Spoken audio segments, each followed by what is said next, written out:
Bismillahirrahmanirrahim. Assalamualaikum warahmatullahi wabarakatuh. Perkenalkan, nama saya Muhammad Safwan DJ Tamu, kelas S2B, ingin memenuhi tugas fikih muamalah, yaitu berisi 5 pertanyaan. Baiklah, soal yang pertama tentang hiwala. Jelaskan tentang hiwala dan contohnya. Yang pertama, hiwala secara bahasa artinya pindah. Menurut syara, hiwala adalah pemindahan beban utang dari muahil atau orang yang berutang menjadi tanggungan muhal alai atau orang yang berkewajiban membayar utang. Contohnya, Safwan meminjam uang kepada Aril sebesar 500.000. Di sisi lain, Aril juga memiliki utang kepada Irman sebesar 500.000.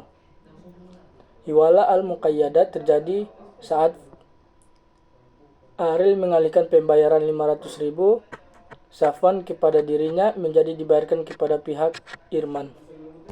Soal yang kedua yaitu bagaimana hukum hiwala dan berilah dasar hukumnya.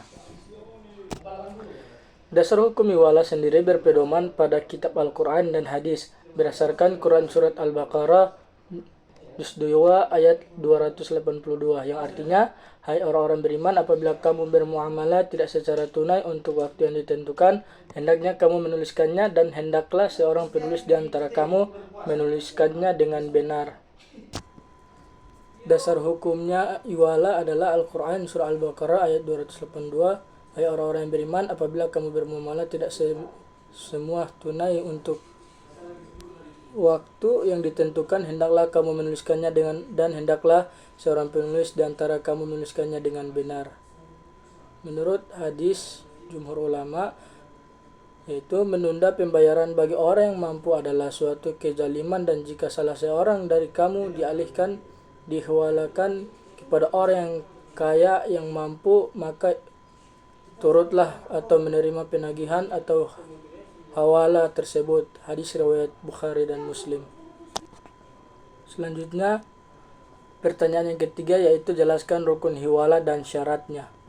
Rukun hiwala terbagi 5. Yang pertama, muhil atau orang yang berhutang pihak pertama. Yang kedua, muhal atau orang yang berpiutang atau memberi pinjaman pihak kedua. Yang ketiga, muhal alai atau orang yang menerima hiwala atau pihak ketiga. Yang keempat, muhal bi atau hutang. Yang kelima, syihad ijab kabul atau ijab dan muhil dan kabul dari muhal. Syarat hiwala yang pertama, muhil atau pihak pertama,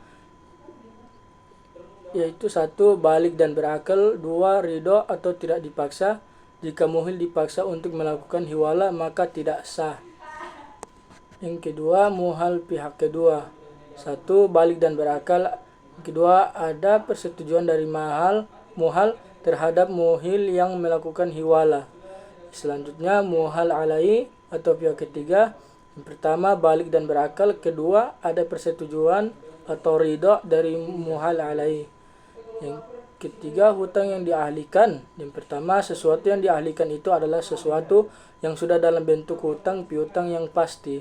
Yang kedua, hutang muhil kepada muhal maupun muhal alai sama dalam jumlah dan kualitasnya, atau hiwala al-muqayyadah. Mazhab Syafi'i juga menambahkan bahwa kedua hutang itu harus sama pada waktu jatuh tempatnya. Jika tidak sama maka tidak sah akan akad hiwala. Selanjutnya, soal yang keempat, sebutkan dan jelaskan macam-macam hiwala dan berilah contoh masing-masing. Jadi, macam-macam hiwala, yang pertama hiwala dain, yang kedua hiwala haq, yang ketiga hiwala dain atau pemindahan hutang adalah pemindahan hutang kepada orang lain yang mempunyai hutang kepadanya. Pengertiannya sama dengan hiwala. Yang kedua, hiwala hak atau pemindahan hak adalah pemindahan piutang dari satu piutang kepada piutang yang lain dalam bentuk yang bukan dalam bentuk barang.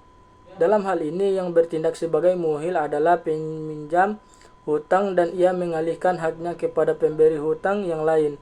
Sedangkan orang yang berhutang tidak sah tidak berubah atau berganti. Contoh hiwala muqayyadah, macam-macam hiwala muqayyadah itu disebut hiwala muqayyadah jika muhil adalah orang yang berhutang sekaligus berpiutang kepada muhal alaihi.